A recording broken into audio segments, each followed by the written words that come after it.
Saludos amigos, están con ustedes Laura Serrata y Luisa Ramírez en una entrega más de su programa Ministerio Público TV, el programa de la Procuraduría General de la República. Esta semana el contenido de su programa Ministerio Público TV es muy especial. Vamos a hablar de todas las actividades que se realizan a través de la Procuraduría General y sus dependencias. Así es, Luisa, en la entrevista central estaremos conversando sobre las distintas medidas de coerción que se aplican en nuestro país, específicamente la prisión preventiva, que es una de las más utilizadas, y para eso estará con nosotros un experto, el magistrado Milcía de Guzmán, quien es procurador fiscal del Distrito Nacional.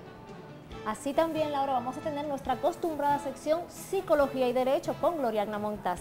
Todas las actividades de la Procuraduría, esto y mucho más, solo aquí, en tu programa Ministerio Público TV. Acompáñanos.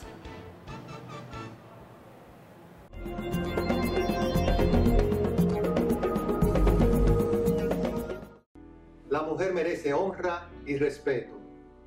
Los que niegan el valor humano de madres, hijas, esposas, amigas, líderes, empresarias, se apartan del amor y la verdad. Ni una sola abusada. Únete, actúa, denuncia. Luchemos hasta eliminar la violencia contra la mujer.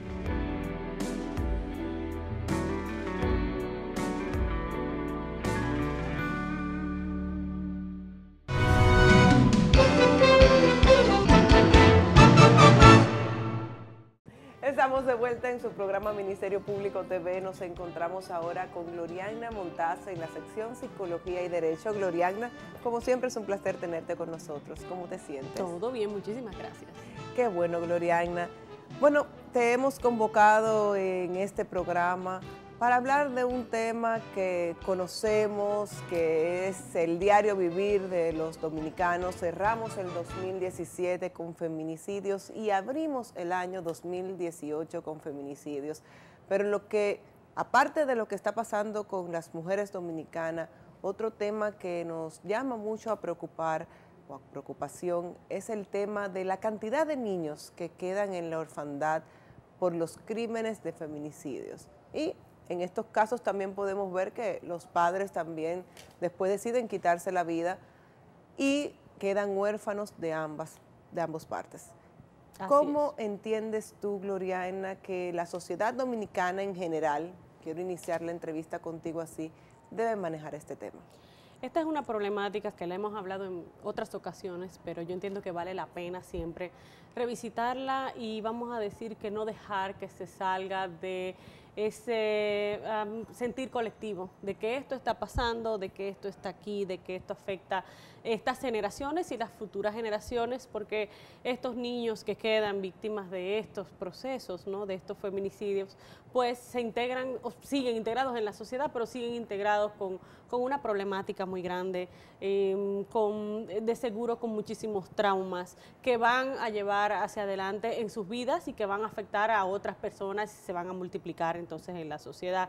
Yo entiendo que lo que tenemos que seguir es sintiéndonos pasmados, sintiendo que esto es una problemática a la que tenemos que seguirle dando atención y evitar como que nos desensibilicemos, o sea, como que ya lo veamos como algo normal y no nos importe, sino que tenemos que seguir diciendo esta problemática es terrible, esto es inaceptable, esto no puede ser y tenemos que seguir luchando contra ello. Las primeras personas que toman control de un niño que ha quedado huérfano son las autoridades, por así decirlo, cuando llegan al lugar, se encuentran los niños solos. ¿Cómo entiendes tú psicológicamente que las autoridades deben manejar el tema? ¿Cómo deben tratar a estos niños? ¿Cuál es el trato que se les tiene que dar? Bueno, las estadísticas generales nos dicen que cerca de la mitad de los feminicidios hay algún tipo de testigo, ¿no?, de lo que está pasando y usualmente son sus mismos niños, ¿no?, son los mismos hijos que están en la casa o familiares, amistades cercanas, personas cercanas a la víctima.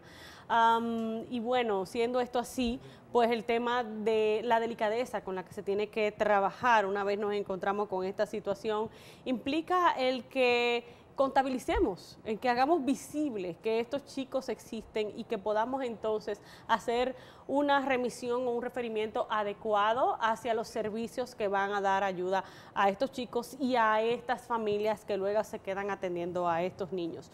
Lo que ocurre muchas veces es que, bueno, las autoridades atienden el feminicidio en cuanto a perseguir a la persona que lo ha cometido, si por ejemplo no ha sido caso de un feminicidio o suicidio, sino que la persona se ha dado a la fuga o todavía está ahí, pues apresarlo, perseguirlo, y se nos desvanece el saber si tiene hijos, cuántos hijos tiene y qué va a hacer de estas personas, de estos chicos. Y yo creo que esta problemática entonces hay que verla en un sentido más integral. Mira, de que existen, de que hay que contabilizarlos y hay entonces que referirlo a los servicios adecuados. A finales del año pasado, la magistrada Marisol Tobal, procuradora de niños, niñas y adolescentes, dijo que había alrededor de 300 niños huérfanos que se encontraban en casas de acogida precisamente por eso, porque había un feminicidio y luego un suicidio. Pero Gloriana, sabemos también que existen otros casos donde solo hay feminicidio y el padre del niño, esposo de la víctima, en este caso ahora imputado, queda vivo y queda también el niño bajo el cuidado quizás de la madre, de la abuela de parte de su madre. ¿Cómo debe manejar la familia el tema de los niños huérfanos? Te lo digo porque he oído personalmente madres, abuelas que le dicen al niño, tu papá mató a tu mamá. Claro. No te puedo dejar ir donde tu abuelita, donde aquellos primitos porque son malos. ¿Cómo manejar el tema? Mira, lo que debe hacerse es buscar ayuda profesional siempre, en el 100% de los casos. Claro, porque las abuelas también son personas que se han afectado. Son parte de este proceso y todos van a necesitar la ayuda. Por más bien que intentemos trabajar con esta temática, con esta problemática y por más formación que tengan las personas, es que este es un escenario imposible de imaginar, es imposible decir, sí, si esto pasa, estos son los pasos, como vamos a decir, cuando viene una tormenta, un huracán, decimos esto es lo que debemos hacer para protegernos, pero nadie piensa ni tiene que estar pensando en qué va a ser cuando esto pasa.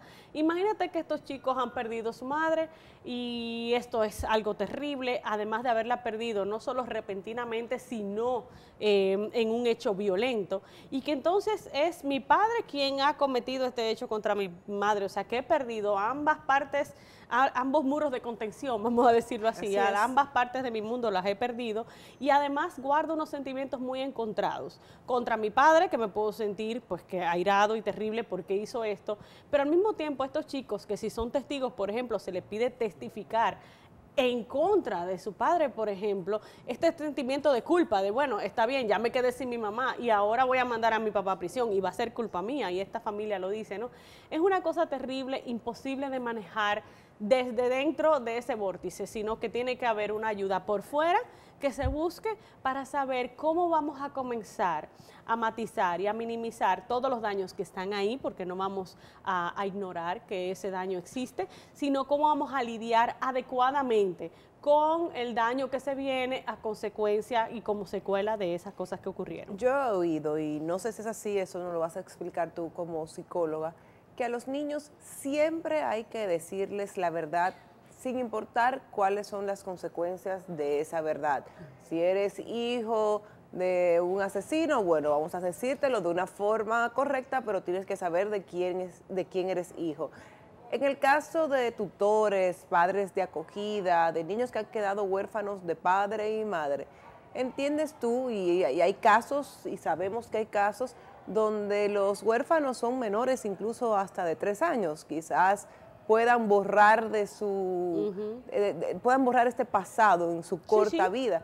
¿Entiendes tú que a pesar de que tengan la capacidad de borrar los hechos ocurridos, los nuevos tutores como método de ayudarlos a salir adelante tengan que decirles por qué quedaron huérfanos? El tema es que eventualmente pueden saberlo y probablemente van a saberlo por terceros, por otras personas, porque investiguen, porque quieran saber, quieran averiguar.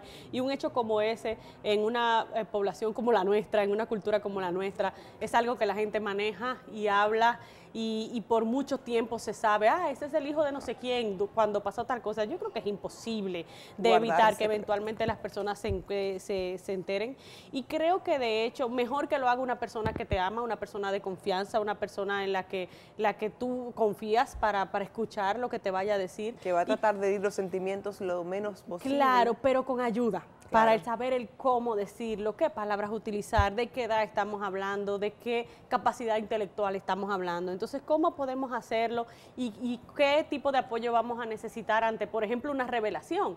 Una persona que no lo sepa y que va a saberlo ahora, eso es una revelación, pues ese proceso de revelar conlleva como de armar todo un escenario adecuado para la contención que va a necesitarse posiblemente después. Hay chicos que son muy, vamos a decir, muy maduros, pero aún así este tipo de cosas, hay un movimiento fuerte de emociones en las personas y entonces es importante hacerlo con la ayuda necesaria, pero siempre hacerlo.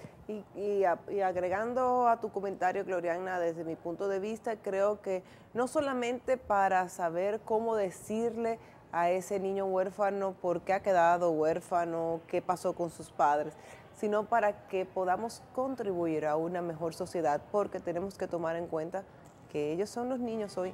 Así es. Y serán nuestra sociedad en el mañana. Así es, y que evitemos que puedan volverse o victimarios en el futuro o víctimas pasivas en el futuro. Así es. Gloriana, muchísimas gracias. Como siempre, compartir contigo es muy grato, ya que nos das muchas informaciones interesantes para toda la sociedad dominicana. Muchísimas gracias por estar con nosotros. Amigos televidentes, aún tenemos más del programa Ministerio Público TV. No se vayan.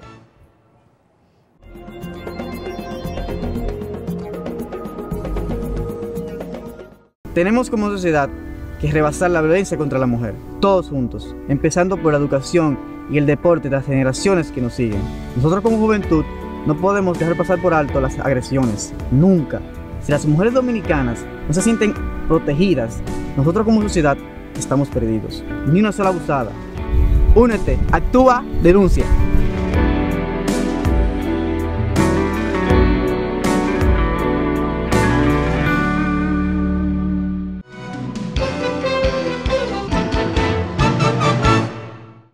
Estamos de vuelta en el programa Ministerio Público TV. Nos encontramos ahora en la entrevista central.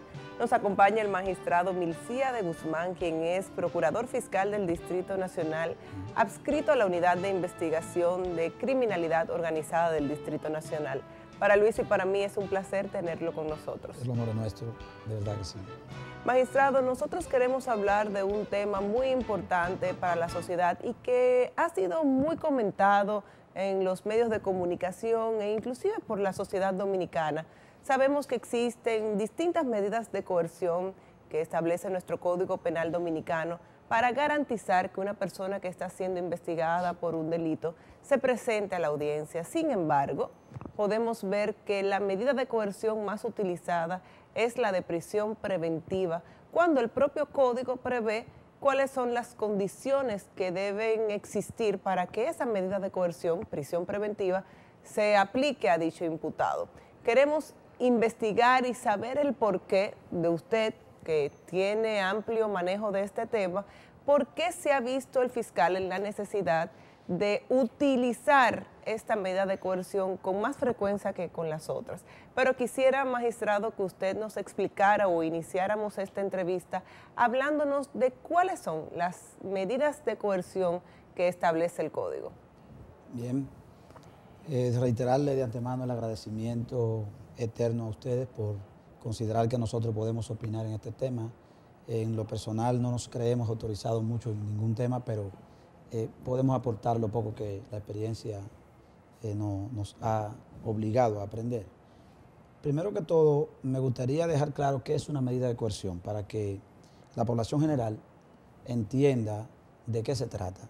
Y digo que hay que explicarlo porque normalmente nosotros escuchamos a la gente decir, en el Voz Populi dice, le cantaron 3 meses, sí. O dicen, le cantaron 1 año. La gente dice así en el barrio. Normalmente la gente suele confundir esta imposición de esa restricción de libertad por un tiempo con lo que es la pena en sí, y no lo es. He tenido que hacer un gran esfuerzo en mi vida diaria para que la gente que me rodea, porque aún profesionales no entienden muy bien el tema, comprendan que cuando se habla de medida de coerción no se está hablando de culpabilidad ni se está hablando de imposición de una pena. Se está hablando, y así lo definen los doctrinarios más versados en la materia, de la restricción del derecho fundamental de la libertad, en tanto que el fiscal o el Estado a través del fiscal lleva a cabo una investigación. De eso se trata una medida de coerción. En el lenguaje llano del pueblo, restringirte en tu libertad de tránsito hasta tanto el Ministerio Público a nombre del Estado formaliza, dirige y recopila una serie de pruebas a través de una investigación. Y en ese tiempo, por una necesidad establecida frente al juez, que se fundamenta frente al juez, a usted se le restringe la libertad. Pero esto no es que a usted se le declaró culpable ni que a usted se le impuso una pena. Es sencillamente que el juez le dice, mira, en lo que el fiscal investiga tu situación, tu caso en el cual te has involucrado aparentemente, porque siempre es en el plano de lo hipotético, ahí no se define la culpabilidad de nadie, sino su vínculo con un caso, con un hecho penal. Entonces el juez le dice, mira, hay vínculo con el caso penal, por lo que debo dejarte retenido, por ejemplo, por 3 meses, hasta que el fiscal termine la investigación y decida si te acusa o si archiva el expediente o decide que no te perseguirá, que también es otra cosa que puede ocurrir según el código. Y eso debe quedarle claro a la población. O sea, no es que le cantaron 3 meses, ni que le cantaron 1 año, ni 6 meses como una forma de condenarlo, sino que simplemente la persona se ha limitado en su libertad de tránsito en tanto que el Ministerio Público realiza la investigación. Y esa es la medida de coerción. Entonces, eso sería lo que describe la medida de coerción. Y la pregunta inicial sería, ¿cuáles son las medidas de coerción que están previstas en el Código Penal? Gracias por usted ayudarme, por instruirme de esa manera. Mire, el Código Procesal Penal en el artículo 226 establece una serie de medidas de coerción. Estas medidas son 7. Son 7. Y yo quisiera recordarle que el Código Procesal Penal en el artículo 2 establece el derecho, nos hace entender a los actores del sistema que la intromisión del derecho penal en la vida diaria de la población debe ser excepcional. Y lo hace en el artículo 2 porque dice que sería última ratio, o sea, cuando ya no podamos hablar, cuando no podamos entender, cuando ya el conflicto nos haya llevado a un punto en el que las partes no pueden entenderse, entonces entra el derecho penal. Quiero arrancar por ahí para hablar de medidas de coerción, porque no quisiera que la gente entienda que lo primero que hay que hacer cuando hay un conflicto es imponer una medida. No, porque la misma ley, el mismo Código Procesal Penal en el artículo 2 nos dice, como lo acabo de decir, que es última ratio. O sea, cuando yo no haya más nada que hacer entre las partes que están en conflicto, cuando hay varias partes, ¿no? Cuando no tenga nada que hacer, entonces yo voy hacia la imposición de una medida para yo concluir una investigación como fiscal. Estas medidas están contenidas en el artículo 226 del Código, hablando de medidas restrictivas de la libertad de la persona, porque también hay medidas de coerción que afectan el patrimonio. Sí. Estas son medidas de coerción real. Pienso que no es un tema que ahora nos interese demasiado, pero le daremos un toquecito en el momento que fuera necesario. En que el caso de las medidas restrictivas de la libertad del 226 son 7. Se habla de la posibilidad de imponer a la persona una garantía económica suficiente o una prestación en efectivo de unos montos, de un dinero.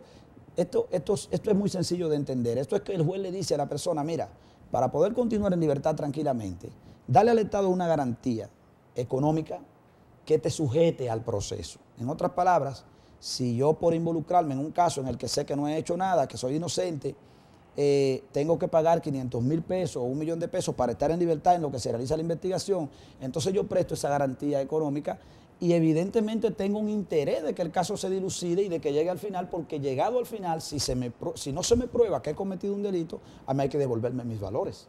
Entonces, esa es la realidad que sujeta al individuo al proceso a través de una garantía económica. Usted presta el dinero, lo pone ahí y dice, yo voy a demostrar que soy inocente. Una vez que usted no se le prueba el delito, este dinero tiene que ser retribuido a su patrimonio.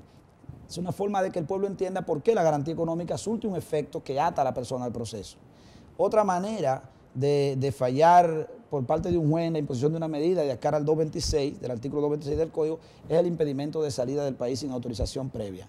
Siempre debemos hacer la salvedad de que es sin autorización previa, porque claro, una persona puede tener esta medida de coerción y puede salir del país. Lo único que podría hacer, lo que tendría que hacer es pedirle al juez el levantamiento provisional de esta medida o demostrarle que ya no surte efecto, porque el caso ha tomado un rumbo que ya no amerita la imposición de dicha medida y esta persona podría estar saliendo del país aún con el impedimento de salida, porque el juez podría levantarlo. O sea, por eso se dice impedimento de salida sin autorización previa de autoridad competente, que es el juez.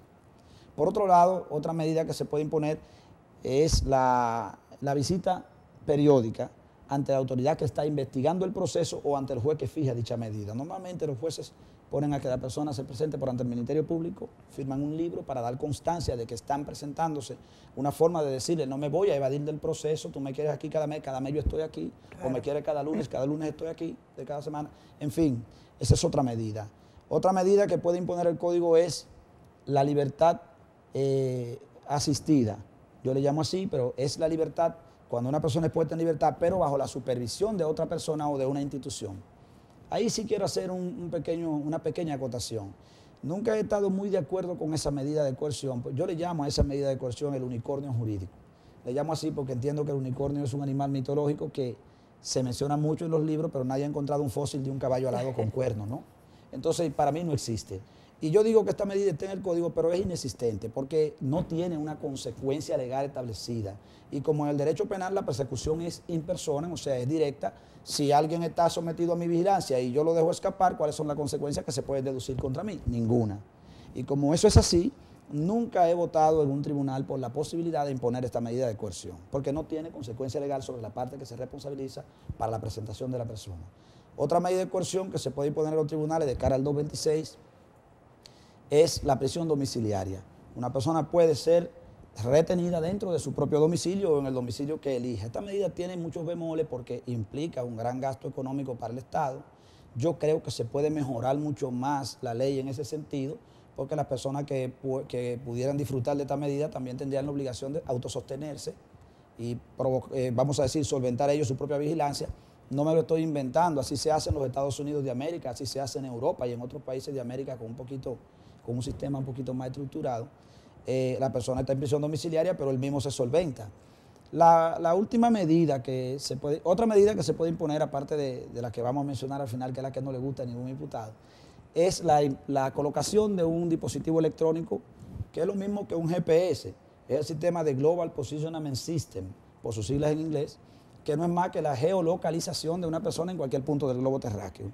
Estos son localizadores que incluso ahora se han puesto un poquito de moda porque me parece que la Procuraduría General de la República, en consonancia con la Suprema, emitió una resolución para que esta medida pudiera tener efecto, porque hasta hace poco no se estaba aplicando. Pero bueno, ya comenzó a aplicarse. Como todo lo que inicia tiene sus discusiones. Por ejemplo, hay quienes dicen que es una medida para ricos porque cuesta unos $500 más o menos pagar a la compañía que se encarga de esta supravigilancia por este grillete. O sea, una persona disfruta de la libertad mientras está siendo investigado, pero está limitado dentro de una geografía específica. O sea, no te puede pasar, por ejemplo, de la provincia de Santo Domingo para allá, no puede pasar del peaje de Villa Altagracia para allá, no puede pasar de Villamella para allá. O sea, te circunscriben a un punto específico. Esta es la famosa medida de la colocación de los grilletes o dispositivos electrónicos. Esa ha generado la discusión de justicia de pobres, justicia de ricos, porque los ricos pueden pagar los $500, los pobres no pueden. Yo pienso que podemos mejorar bastante dentro de la ley este tipo de medidas. Finalmente, está la prisión preventiva, no porque esto de que esté al final del 226 no es una casualidad. Es producto de lo que yo le dije al principio, de que desde el artículo 2 del Código Procesal Penal se habla del derecho penal como última ratio, o sea, última parte de la razón. Cuando no podemos más, entonces vamos al proceso penal. Por eso la prisión preventiva, que es la medida económica de mayor afectación para una persona, está de último. Porque ya esta era más grave, pues le dice al juez, evalúame todas las posibilidades y finalmente si ninguna de esas puede encajar, pues pongamos la prisión preventiva. Viéndolo desde esa perspectiva, se podría pensar, entonces es una actitud hasta exegética o absolutista de los jueces y fiscales siempre pretender que se imponga prisión preventiva cuando esta es la última que se podría valorar. Ahí hay explicaciones que se pueden dar. Pienso que usted puede continuar. Y es por eso, Milciades, que nosotros nos engalanamos contigo cuando te tenemos en el programa para que podamos disfrutar de las informaciones reales y las condiciones a nivel del respaldo de la ley. Sabes que el Ministerio Público recibe muchas presiones muchas veces hasta contradictorias. ¿Por qué? Porque muchos afectados entienden que sus casos deben de ser traducidos y tener a la persona dentro de un sistema de justicia con su prisión. La mayoría de la sociedad, cuando ve esto por los casos que se hacen, pues entienden que ese es el lugar más idóneo por las acciones que han realizado. Pero luego viene otra parte de la sociedad que tiene esta acción de presión cuestionando de que estamos llenando las cárceles y de que tenemos un gran número de hacinamientos de hombres, de mujeres en cárceles que no están dentro del nuevo sistema penitenciario. Tenemos esta complejidad a nivel del accionar y es por esto que nosotros queremos saber qué procura un ministerio público, un fiscal, al momento de solicitar la prisión, que como lo has explicado de forma magistral, hablas de que sería el último ratium, la última opción. ¿Y por qué entonces está pasando? ¿Qué es lo primero que tenemos que ver al momento de un proceso penal? Mire, la sociedad, para mí, a medida que se educa, puede comprender mucho mejor los temas en los cuales ella está imbuida. Hay un libro importante de Erich Fromm, que es un alumno, vamos a decir, aventajado de Freud, que se llama Las cadenas de la ilusión. En este libro de Erich Fromm se hace una separación muy clara entre lo que es la conducta individual y la conducta social. Una visión sociológica, él hace un análisis de los estudios de Marx en cuanto a la visión sociológica de los núcleos sociales y un análisis freudiano de Freud a través de lo que es la conducta individual de cada quien. Yo lo menciono porque la subjetividad siempre va a provocar que el individuo, como célula del núcleo social, el individuo, tenga una visión muy particular sobre lo que le afecta. Y yo digo que el sistema de justicia y la Procuraduría General de la República, el Ministerio Público, tienen que enfatizar muy claramente cuál es su verdadero objetivo, sí, dejando de lado la subjetividad individual. ¿Por qué? Yo siempre he dicho que para las personas, para muchas personas, este Código Procesal Penal, que parece blando para algunos delincuentes, es muy criticado. Hasta tanto no es un hijo de ellos el que está metido en el sistema, cuando no como imputado, como víctima. Así es. Cuando lo está como imputado, normalmente la gente clama que ese que dañó a su hijo tiene que estar en cárcel, en prisión. Es una visión muy subjetiva, individual. Cuando el hijo es el imputado, entonces la persona dice, bueno, pero es que el código dice que hay 6 medidas que no son la prisión porque hay que mandármelo preso. O sea, si partimos de visiones individuales no vamos a llegar a parte, pero si hacemos un análisis sistémico de la situación y si somos objetivos, entonces podríamos arribar a un buen puerto. ¿Por qué el fiscal pide prisión preventiva? No es una ocurrencia particular. Yo no niego que en su momento, cuando el código estaba incipiente, comenzando en los inicios, no hubo un poco de, yo diría que de supraactuación de parte del Ministerio Público. Eso ocurrió. Yo tengo 11 años en el Ministerio Público y no he mentido nunca en cosas como esas, no me atrevo. Digo la verdad. En algún momento fuimos emotivos, en algún momento el Ministerio Público pensó que ganaba cuando alguien estaba en prisión, eso fue así. Pero hoy por hoy, las personas no van a prisión porque el Ministerio Público se emociona cuando lo dejan preso. Hoy las personas están en prisión porque nosotros hemos tenido un crecimiento demográfico bastante notable y con él, como en toda sociedad del mundo, también un incremento de los delitos. Y en la República Dominicana los delitos de contacto, o sea, los delitos que implican una cercanía entre el cuerpo de la persona que delinque y la persona que ha sido víctima de dicho delito, delitos de contacto, dígase, lo que le llamamos atraco, robos a mano armada, golpes y heridas voluntarios, el homicidio, disparos, los homicidios, las muertes. Nosotros como Estado, nadie lo puede negar, tenemos una gran incidencia de este tipo de delitos. ¿Y qué ocurre con este tipo de delitos? Que la prisión preventiva es casi siempre la medida que se adapta a la situación. Primero, porque las personas que cometen ese delito casi siempre llenan los requisitos para imponerle prisión preventiva. Son personas que normalmente no presentan suficiente arraigo laboral, por eso hacen lo que hacen. No presentan suficiente arraigo social, o sea, No te pueden exhibir la posesión de una casa, un vehículo, algo que le diga al juez, este no se va a evadir porque tiene intereses que lo obligan a concluir su proceso. Bajo esas circunstancias se impondrá la prisión preventiva. Pero si se sigue pensando así, también se puede caer en el populismo y decir, bueno, la prisión preventiva entonces es la medida. No, yo creo que lo que tenemos que hacer es crecer como Estado, ir mejorando como lo hemos hecho, hemos avanzado bastante, y reconocer que nosotros tenemos un Estado un poco complicado, que no es tan sencillo. El Ministerio Público pide prisión preventiva en estos procesos que son delitos de contacto, donde hay personas heridas, donde el individuo ha demostrado un nivel de inadaptación muy elevado, y es un clamor social que la gente que tiene esta conducta pues quede en cárcel. Sin embargo, yo pienso que se puede mejorar más todavía. Yo creo que hay delitos que se pueden separar dentro de la ley en el aspecto que tiene que ver con las medidas de coerción y hasta ponerla como medida obligatoria, y me dirían, vaya, buen fiscal, ahora proclama que sea obligatoria la prisión. Sí, pero con un beneficio. Yo digo, por ejemplo, que en los delitos de lavado de activos y de droga de alto perfil, que son los menos, porque lo que tenemos es una cantidad enorme de delitos de contacto y de violencia directa, pero el delito de droga y el delito de lavado de activos, a pesar de que son tan importantes dentro de la persecución penal, no son los más. O sea, el microtráfico sí, genera decenas, miles de muchachos involucrados, pero delitos de alto nivel en tráfico de droga como kilotaje de droga y delitos de lavado, o sea, personas que exhiben grandes fortunas, estos no son los más. Usted busca las cárceles y verá que la menor cantidad son de estos. ¿Qué digo yo? Se pueden separar en la ley y podríamos imponer la prisión preventiva obligatoria, por ejemplo, para el lavado de activos, diciendo, hay que retenerte porque si te quedas fuera tú puedes evadir pruebas, tú puedes distraer los bienes, puedes hacer cosas, es un delito que afecta a tu patrimonio, aguántate ahí. Pero ¿qué habría que hacer?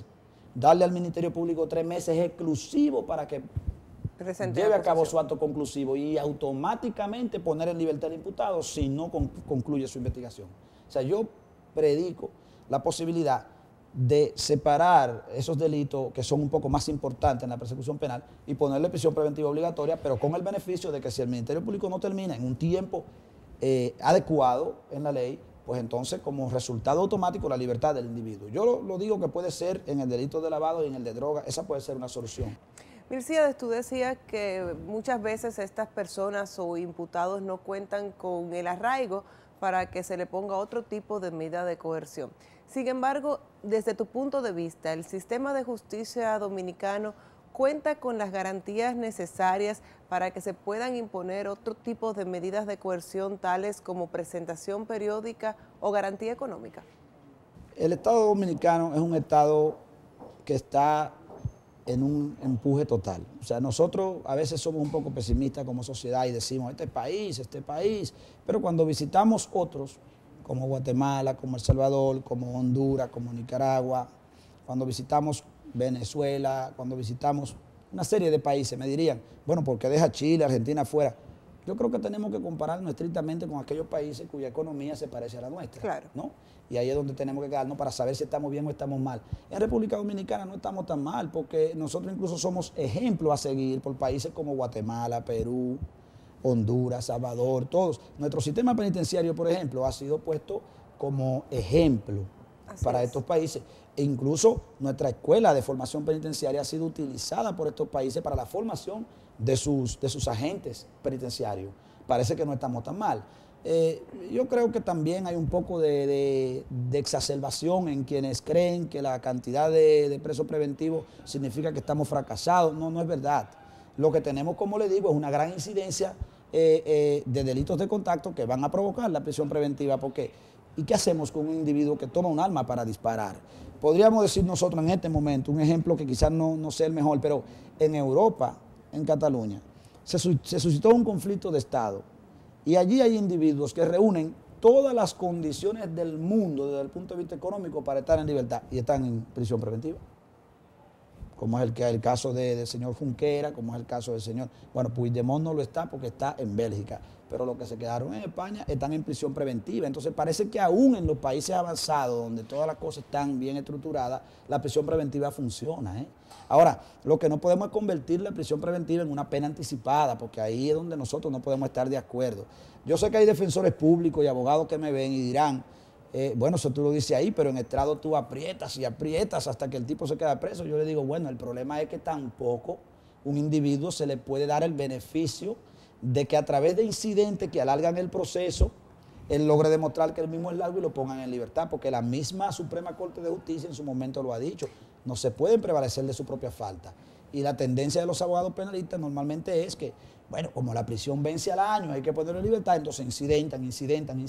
Ya hemos tenido ese caso. No, y yo creo que la crítica por parte de la sociedad no es tanto el hecho de que la prisión preventiva se convierta en una pena anticipada, es el hecho de que la prisión preventiva es la única medida de coerción que la Fiscalía está pidiendo en los casos penales. Y precisamente sobre eso, Milcíades, yo quisiera que tú nos respondas después que hagamos una pausa sobre cuál es el peligro de fuga que existe si el fiscal no solicita la prisión preventiva en los casos que lo amerita. Pero quiero que me respondas cuando vengamos de una pausa. Ustedes, amigos televidentes, hacemos una pausa, pero regresamos enseguida.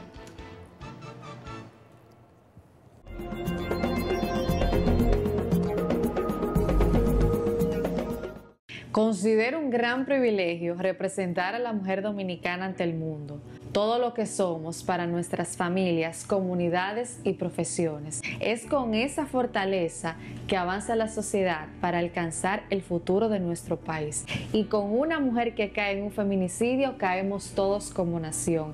Ni una sola víctima. Únete, actúa y denuncia. Luchemos todos para erradicar la violencia contra la mujer.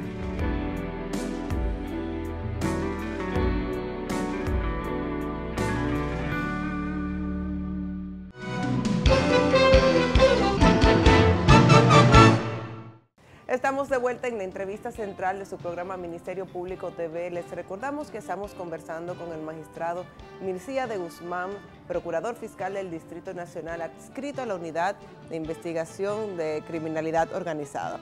Antes de irnos a la pausa, Milcíades, te preguntaba cuál era la posibilidad de que los imputados a los cuales no se le imponía prisión preventiva se fugaran, el peligro de fuga que tanto conocemos, que tanto el Ministerio Público utiliza para solicitar la medida de coerción de prisión preventiva.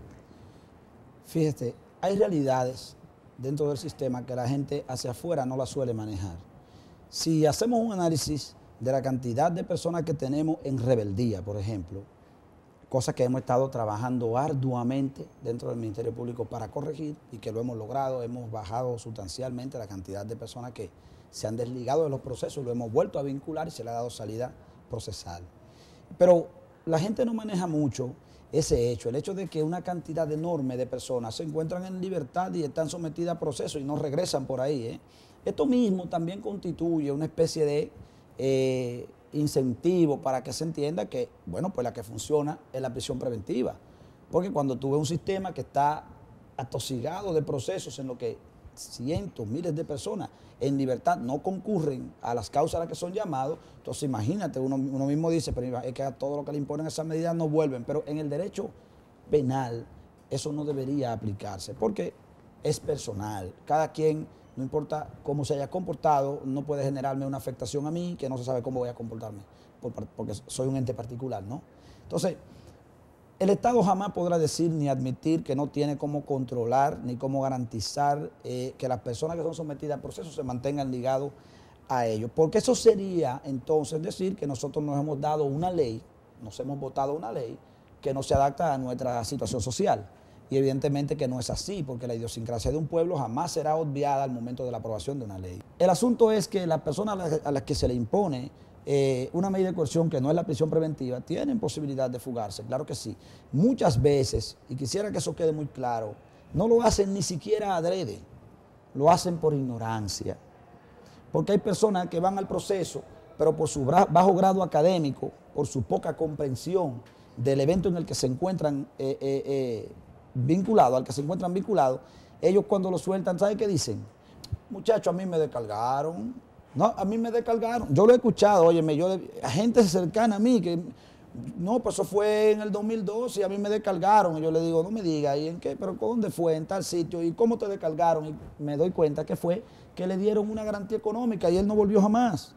O que le pusieron un impedimento de salida y una presentación y lo soltaron, pero desde que a él lo sueltan, a él se le olvida cualquier otra explicación y lo que él dice fue, a mí me descargaron, yo estoy suelto, estoy libre, yo no tengo problema. El juez dijo incluso que ahí no había muchas pruebas, porque en la medida de coerción el juez normalmente dice, bueno, indicios que no son pruebas contundentes de culpabilidad. Claro. ¿Lo deben entender? Pero mire, el Ministerio Público ha sido coherente en la política que ha estado implementando en cuanto a la medida de coerción. Y si usted observa, en los casos de mucha importancia, no voy a mencionar ahora ninguno porque algunos están todavía en judicialización, nosotros hemos sido firmes, independientemente de la condición social, política y económica de las personas, que hemos pedido prisión preventiva, porque entendemos que ameritaba esa medida la investigación. ¿Y cómo que la investigación amerita prisión? Sí, la investigación rigurosa, que con un imputado en libertad puede verse trastocada, esta investigación amerita prisión preventiva. Por eso, el artículo 229 del Código Procesal Penal estatuye claramente los parámetros que el juez habrá de tomar en cuenta para la posible imposición de medidas. Entre ellos está la posibilidad de que la libertad del imputado afecte el proceso, con la distracción de pruebas, ¿verdad?, con la distracción de bienes vinculados al proceso cuando se trata de delitos económicos, y también con la evasión del imputado. En el 229 se estipula claramente que el juez debe valorar esto. Ya por allá, por el año 2009, 2010, venía yo diciendo en los tribunales que había que tomar en cuenta el riesgo procesal. Y la Suprema Corte en el año 2010 dio la resolución 58-2010. Y para mí fue como si me hubiesen acogido un cántico de sirena que yo tenía día a día en los tribunales. Yo decía, ¿cuándo se tomará en cuenta que al poner en libertad el individuo se está afectando la posibilidad de que la víctima venga al proceso? Porque cuando son actos de violencia grave, el tipo libre caminando por donde mismo camina la víctima puede generar, incluso, señores, que la sociedad muchas veces no sabe esto, pero nosotros que estamos involucrados en el día a día lo sabemos. El preso que ha disparado contra alguien, que ha matado de manera deliberada para quitarle a otros sus bienes y para todo eso, ¿creen ustedes que tiene mucho problema para liquidar a un testigo o una víctima que significa 20 o 30 años de cárcel para él? No tiene mucho problema para eso. Nosotros conocemos esto bien. Nosotros hemos tenido informantes, hemos trabajado con las bandas en la persecución y hemos tenido flujo de información de una y de otra. Y óigame, hay tipos que dentro de la cárcel suelen decir, doctor, al abogado, ¿cuáles son mis testigos? No se preocupe, y esos testigos no vuelven al proceso. Cuando no por intimidación, que una banda le dice, si vuelve te mato a los hijos, porque también han desaparecido esos testigos. Milciades, explícanos un poquito esa parte, brevemente, de por qué las personas entienden de que el que hace una conducta está en detrimento de la sociedad y tiene dinero, está en libertad. Las garantías que se le dan no serían la que es el extremo, mientras que a una persona que no tiene los recursos suficientes, que no tiene los dineros, los apellidos de abolengo, puede robarse comida, salami, pollo, le dan entonces la más extrema. ¿Por qué la sociedad tiene esta percepción? Bien, mire, esa discusión la tenemos hace mucho, sobre si es justicia de rico o justicia de pobre. Si la imposición de medidas de coerción, de prisión preventiva solo es para pobres o si los ricos siempre la evaden. Y yo puedo decir que de cada cosa un poco, pero también hay una injusticia de parte de la gente que tiende a repetir, como decimos, por boca de ganso, todo lo que oye y eso, sin analizar el contexto. En República Dominicana yo reto a cualquier persona a que vayamos a cada cárcel y yo le voy a demostrar que en toda la cárcel dominicana hay personas afortunadas, ricas, ricas, ricas, que están guardando prisión y que no han logrado una variación de medida bajo ningún concepto. Ahora bien, cuando un caso es notorio, cuando es sonoro, este caso normalmente suele ser como una especie de parámetro o de paradigma frente a los demás. Pero no es así. Mire, nosotros tenemos abogados en prisión preventiva, incluso adinerados. Tenemos médicos en prisión preventiva con dinero y gente incluso del YECSE. Tenemos, sí, para decir un término, tenemos ingenieros presos, hemos tenido fiscales presos, hemos tenido jueces presos. O sea, hoy por hoy en República Dominicana ya no se puede decir que los ricos, que los potentados, quienes tienen posiciones no vayan a la cárcel. Es más, uno de los casos más recientes, hubo una gran cantidad de gente potentada que en principio, ¿dónde fue? A la cárcel, claro, y guardó un tiempo. Ahora, hay un poco de morbo también. Y la gente que no comprende el tema dice, yo lo quiero ver preso. Y es preso que tiene que estar. Sin embargo, cuando hacen eso, ellos no están para nada analizando el tema del populismo penal. No lo están analizando. O sea, es como una especie de desquite, de retaliación social. Bueno, este tipo dañó a la sociedad porque robó, fue esto. Pues es a la cárcel que tiene que ir. Eso es bueno, la sociedad lo ve así. Yo le hablaba ahorita de las conductas particulares, como las describe Erich Fromm en Las cadenas de la ilusión. Si las fuerzas que te mueven a pensar de una manera siguen vivas en ti, se repetirá lo que tú estás haciendo. Entonces, la sociedad sigue clamando que la cosa mejore, que el problema de la corrupción, que el problema que tenemos con la violencia general. Entonces, la sociedad está, ¿verdad?, pidiendo. Pues por eso siempre la sociedad va a criticar que si alguien es rico o portentado y tiene una medida que no es la prisión preventiva, eso fue porque tenía dinero. Fíjense en esto. Es cierto, nosotros tenemos muchachos, una gran cantidad que van a prisión preventiva porque son pobres. No, no es porque son pobres, es porque normalmente no portan una cédula, pero no portan una cédula, siempre decimos, el Estado debería encargarse. Señores, no porta una cédula porque en el mundo delincuencial de contacto directo, o sea, al disparar, al matar, al robar directo, una de las fórmulas de evadir la justicia es ocultando la identidad. Estos individuos no les conviene tener una cédula encima y por eso no la tienen, no es porque está desprotegido. Hoy por hoy, usted va con 200 pesos a la Junta para pasaje y a usted lo cedulan inmediatamente. Y si no está cedulado, hay departamentos que le dicen, nosotros vamos a hacer el proceso, ven y lo cedulan. Y de un acta de nacimiento, usted la busca en 5, 6, 10 minutos, Así es. vía digital, pero a ellos no les interesa esto y la gente no lo entiende. Entonces van allí, no tienen una cédula, no tienen un acta de nacimiento, no tienen una casa, no tienen un carro, y si lo tiene clandestino, que no lo dice porque sabe que es producto de la delincuencia. Bueno, el juez dice, no tiene presupuesto, le pone prisión preventiva.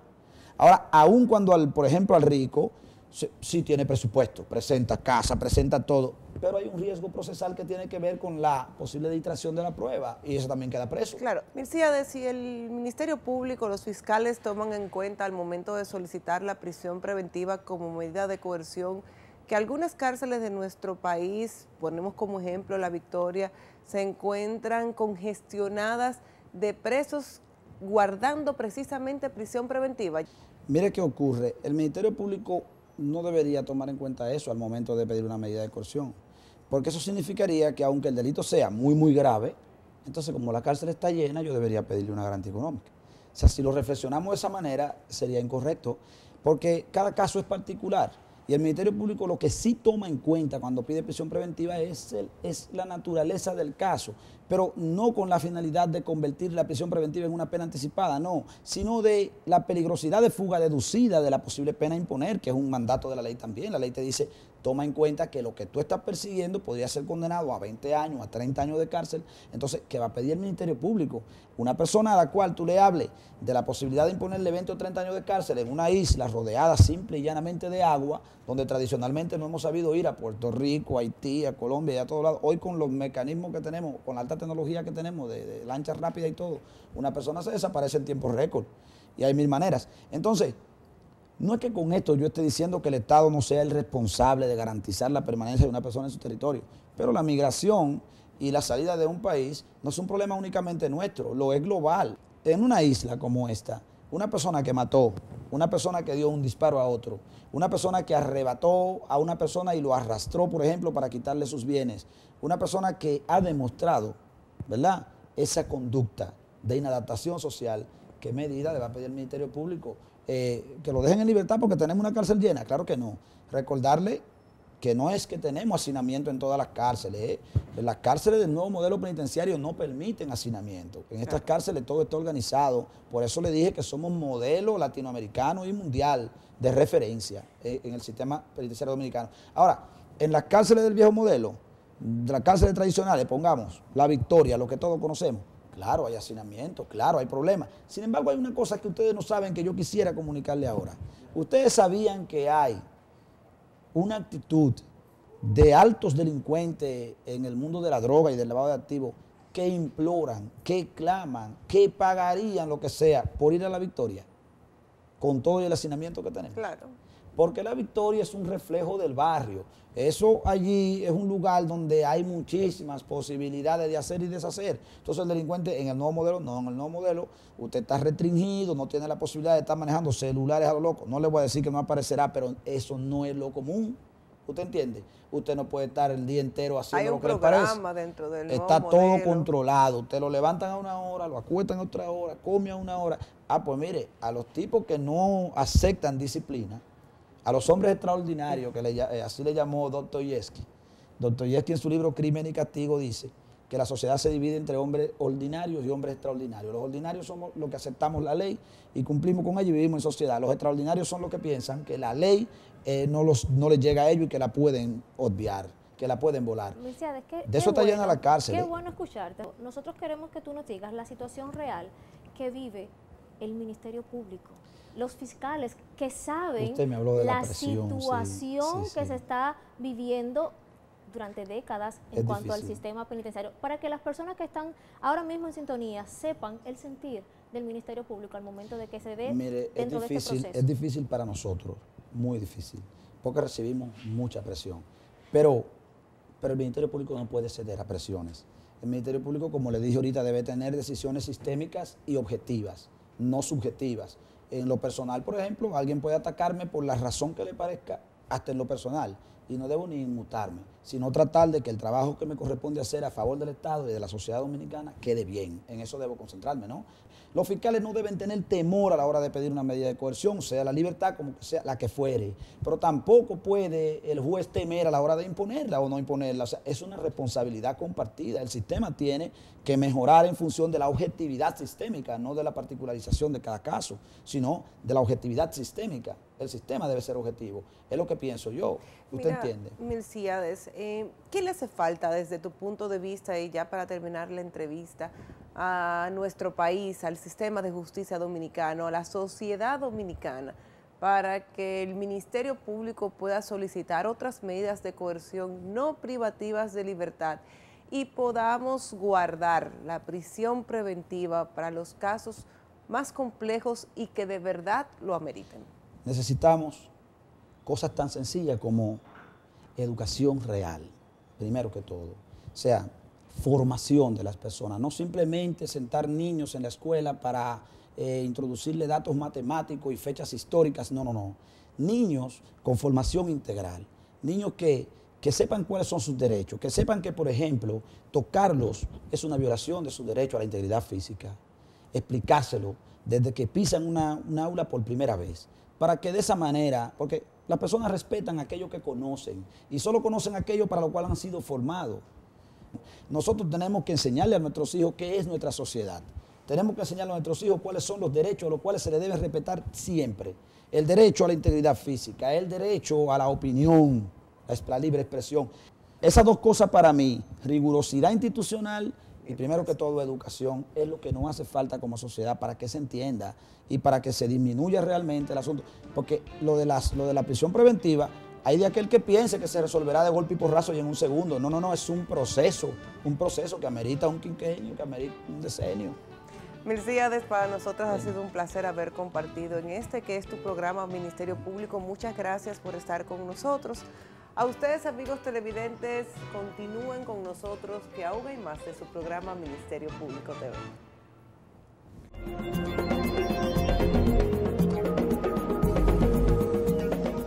En República Dominicana, más de la mitad de la población está cursando una carrera universitaria. La mayoría somos mujeres y vivimos en el mismo país que tiene uno de los más altos índices de feminicidios de la región. Nadie aquí puede ignorar esta triste realidad. No solo la pierden las familias y las comunidades, la nación en general está viendo morir a sus hermanas, hijas y madres. Las perdemos y también las próximas generaciones las perderían. Así que actuemos ahora. Ni una sola víctima. Únete, actúa, denuncia. Luchemos hasta eliminar la violencia contra la mujer.